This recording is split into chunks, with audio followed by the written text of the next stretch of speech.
Well, for Brian's sake and for everybody else that's curious about how we're doing our Ghostbusters projects, welcome to Sixburgh Studios Special Effects. My buddy George and I had our podcasting shows under Sixburgh Studios, and we kind of branched out into the special effects biz with all this stuff, so we kind of adopted the name as well.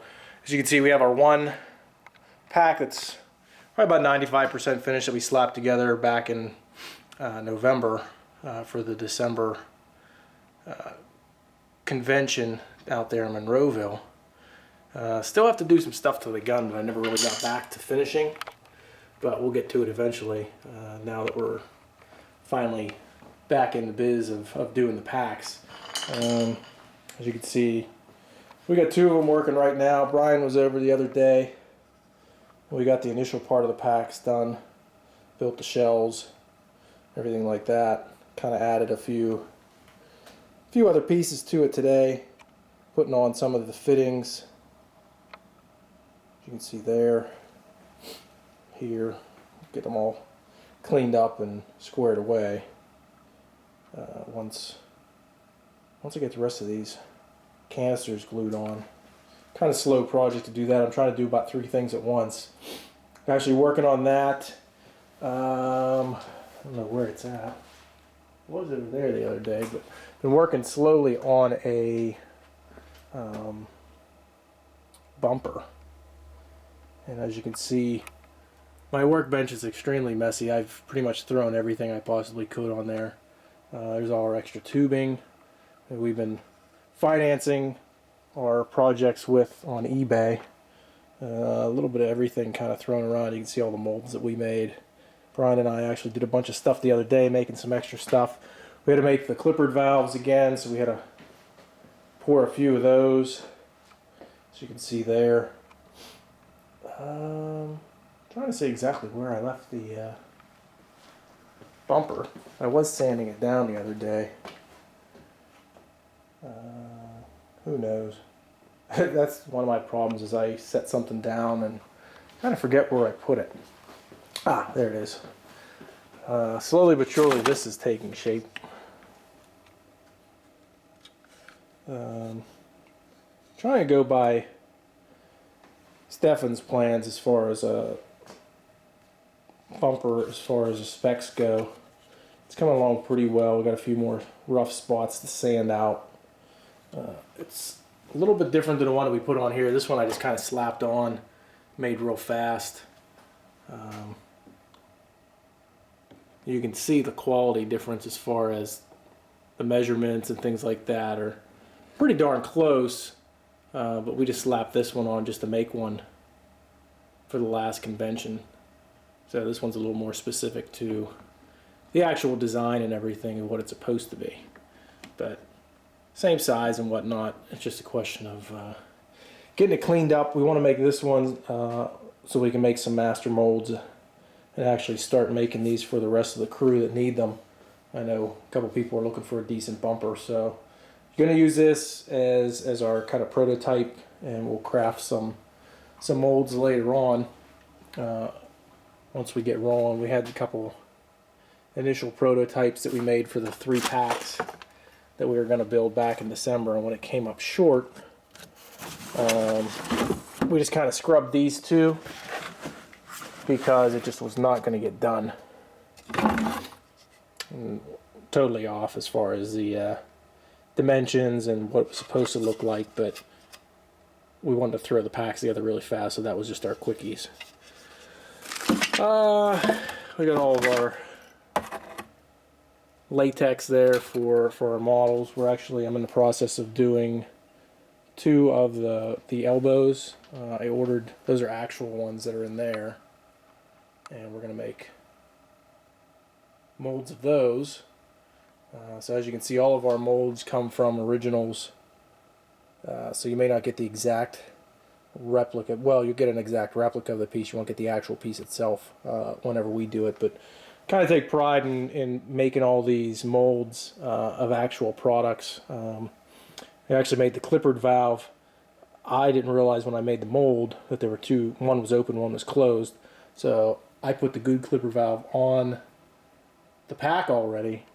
So I think I'm going to have to order another one, and I'm going to make 2 new molds. But we have all our resistors that were made from originals. We got knobs, other resistors that we made, crank knobs, a couple other pieces that we crafted here and there. These we considered actually the clippered elbows and fittings and everything. I thought about making those, but they're not too hard to get. I mean, you can spend $12 and get them, and if you want them to look right, you probably want the metal fittings anyway, so we kind of scrubbed that idea. I'm actually in the process of doing that, and I have a clay ladder that I made, and that took forever to make, and it's sitting in there waiting to be poured. I'd pick it up and move it out of there, but it would probably bend again, and it was very hard to get cut. As you can see, I think I still got the X-Acto knives and everything else laying around to cut the dimensions out of that. I was actually going to make a clay bumper initially, but we kind of scrubbed that idea whenever I found decent plans to make one out of wood. Kind of hold the shape a little bit better whenever we're pouring the molds. That way we don't have a twisted mold and have to start from scratch. The only other thing I have to do is I have to take my bumper spring, replace that. We're actually in the process of molding one of those. I was going to do it out of a bunch of different washers, different size washers. They seem to turn out pretty well. Everything else we got is pretty decent on this one. You can see I have all the original resistors on here, which I'm debating on whether to take them off and put them on a good pack. This was actually my original, which I'm probably going to give to Andrew. Unless he doesn't want it, then I'm going to sell it to a buddy of mine. All the fittings. These ones I think were actually recast ones that I got initially for this particular job. These were all metal.